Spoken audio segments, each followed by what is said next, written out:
വിവിധ ആവശ്യങ്ങൾ ഉന്നയിച്ച് കേരള ആയുർവേദ തൊഴിലാളി യൂണിയൻ CITU സംസ്ഥാന കമ്മിറ്റി നടത്തുന്ന സെക്രട്ടേറിയറ്റ് മാർച്ചിന് മുന്നോടിയായുള്ള സംസ്ഥാന വാഹന പ്രചാരണ ജാഥ കാസർഗോഡ് നിന്നും ആരംഭിച്ചു. CITU സംസ്ഥാന വൈസ് പ്രസിഡന്റ് കൂട്ടായി ബഷീർ ജാഥ ഉദ്ഘാടനം ചെയ്തു. പാരമ്പര്യ വൈദ്യമേഖല സംരക്ഷിക്കപ്പെടണം, കൂട്ടായി ബഷീർ പറഞ്ഞു.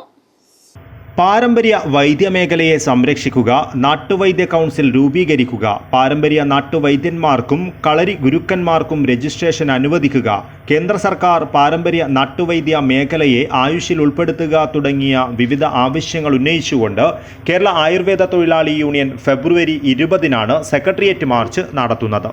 ഇതിനു മുന്നോടിയായുള്ള സംസ്ഥാന വാഹന പ്രചരണ ജാഥ കാസർഗോഡ് നിന്നും ആരംഭിച്ചു. കാസർഗോഡ് പുതിയ ബസ് സ്റ്റാൻഡ് പരിസരത്ത് സംഘടിപ്പിച്ച പ്രൗഢമായ ചടങ്ങിൽ CITU സംസ്ഥാന വൈസ് പ്രസിഡന്റ് കൂട്ടായി ബഷീർ ജാഥ ഉദ്ഘാടനം ചെയ്തു.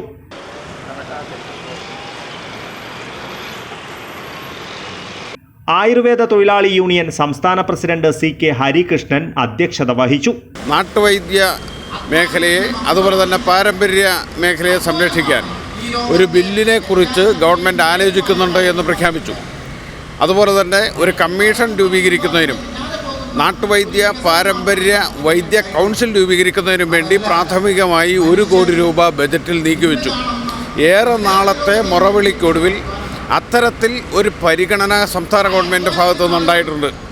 ഈ സാഹചര്യത്തിൽ ഞങ്ങളുടെ ലൈസൻസ് റദ്ദാക്കുന്നതുൾപ്പെടെയുള്ള നടപടികൾ ഉദ്യോഗസ്ഥന്മാർ നിർത്തിവെക്കണമെന്നതുൾപ്പെടെ ആവശ്യപ്പെട്ടുകൊണ്ടാണ് ഈ മേഖലയിൽ പണിയെടുക്കുന്ന റെപ്രസെൻറ്റേറ്റീവുമാരുടെ ജോലി സമയം അതുപോലെ തന്നെ അവരുടെ വേതനം ഉൾപ്പെടെ കേരളത്തിൻ്റെ നന്മയെ സംരക്ഷിക്കുന്നതിനാവശ്യമായിട്ടുള്ള അതോടൊപ്പം തന്നെ പാരമ്പര്യമായി ഈ തൊഴിലെടുത്ത് ജീവിക്കുന്നവരുടെ തൊഴിൽ സുരക്ഷയ്ക്ക് വേണ്ടിയാണ് ഇത്തരത്തിൽ ഒരു ജാഥ സംഘടിപ്പിച്ചിട്ടുള്ളത്.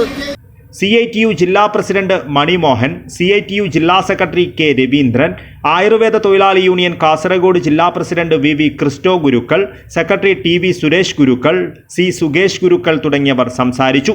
ഫെബ്രുവരി 20-ന് നടക്കുന്ന സെക്രട്ടേറിയറ്റ് മാർച്ച് CITU സംസ്ഥാന പ്രസിഡന്റ് TP രാമകൃഷ്ണൻ ഉദ്ഘാടനം ചെയ്യും. കാഞ്ഞങ്ങാട്, ചെറുവത്തൂർ എന്നിവിടങ്ങളിലെ സ്വീകരണങ്ങൾ ഏറ്റുവാങ്ങി വാഹനപ്രചരണ ജാഥ കണ്ണൂർ ജില്ലയിലേക്ക് പ്രവേശിക്കും. വിവിധ ജില്ലകളിലെ പര്യടനത്തിന് ശേഷം 19-ന് തിരുവനന്തപുരം നെടുമങ്ങാട്ട് ജാഥ സമാപിക്കും. News bureau, Kasaragod.